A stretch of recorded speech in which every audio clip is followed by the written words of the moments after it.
read a book by the Dalai Lama called The Art of Happiness, and it sort of just changed my life. It says, if you want to be happy, don't compare yourself to people who are better off than you are. Compare yourself with people who are worse off than you are. So that kind of triggered something for me, and I started volunteering with an organization doing youth development in developing countries. And my first overseas posting was in northern Ghana, working with the community there. It was a poor rural community. We had to go and collect water every day, walk a mile to the pump. But they did everything together, and even though they didn't have a lot, and they lived together and they did everything together as a community, and they were really happy people. And so this sort of made a lot of sense to me, and this idea of sort of comparing yourself to people who are worse off with you. And then I joined Médecins Sans Frontières and was posted to Quetta in Pakistan. We built a maternal child health center from the ground up. We had a big feeding program for severely malnourished children. I then went to Save the Children and was posted as a flying emergency response person into Somalia. It was hard, and it was challenging, and it was complex, but it was very, very rewarding.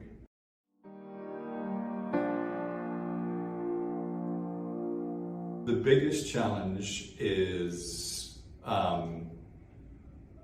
allocating resources, because you've got a finite amount of resources, and sometimes it feels like an almost infinite amount of need. But I try and remember a story that my senior program doctor from Quetta, who was an Afghan, wonderful man, was deployed to a cholera outbreak in South Sudan, and he was posted there with sounds like very little support, and this big cholera outbreak. And he told me, when he first got there, he was going, and having to triage the patients and making decisions about, this is too late, we can't do anything for this person, we can't do anything for this person we can maybe save.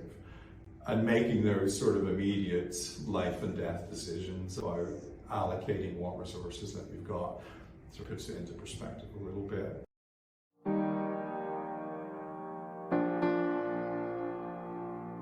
So I think, any good doctor will probably say that prevention is better than cure. I started my career almost exclusively just doing disaster response. That was at a time when it was becoming increasingly apparent that we didn't have sufficient resources to respond to all these crises.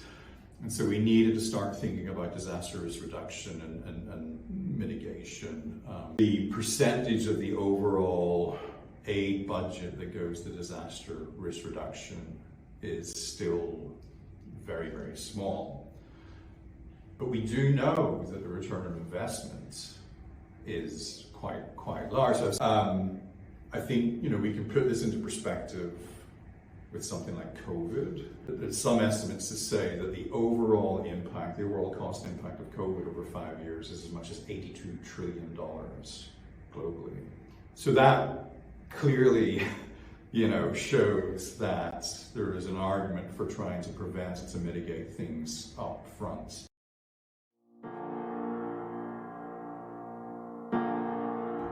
A lot of the programs are sort of different in their approach, but I think they're all equally important. The Maternal Child Health Clinic in Quetta was very real, very, very gratifying and rewarding. We were getting thanked directly from the community.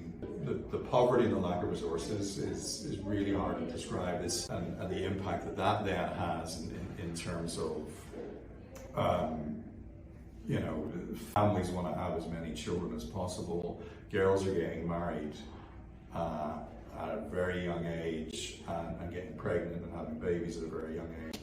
So being able to kind of educate the families about having safe births and then having healthy children through infant, young child care practices makes a real difference to people's lives.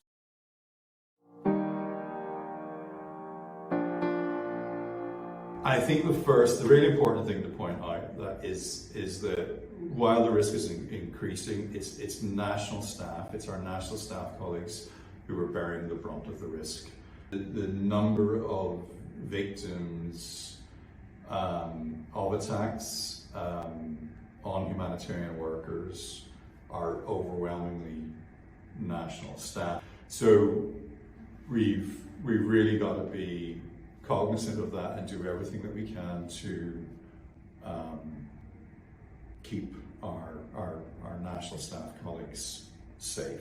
In all the work that I've done, it's the national staff colleagues who really put themselves at risk. We ended up withdrawing expatriate staff from Somalia and kept programming remotely. And again, it was the national staff colleagues that kept those programs going while all the expats were sat in Nairobi. And it's important to bear in mind, I think, that they're there for a long, long time.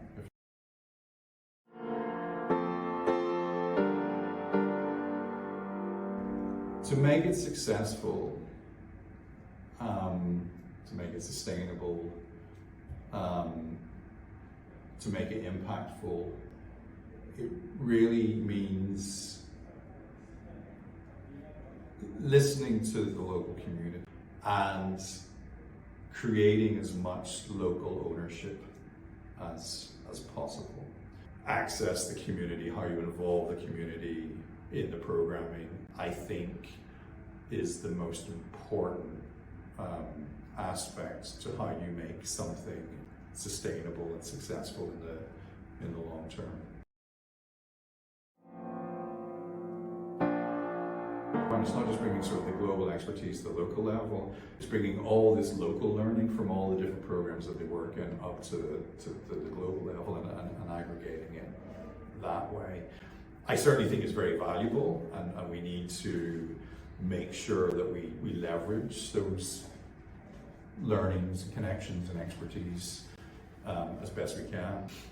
I think the other thing that is sort of special about Doctors of the World and MTN is the fact that we do have this rights-based approach, this sort of membership type model, and I think sort of almost kind of baked into our philosophy is this attempt to localize that whole thing about membership and access to rights is really about empowering people, you know, where they are.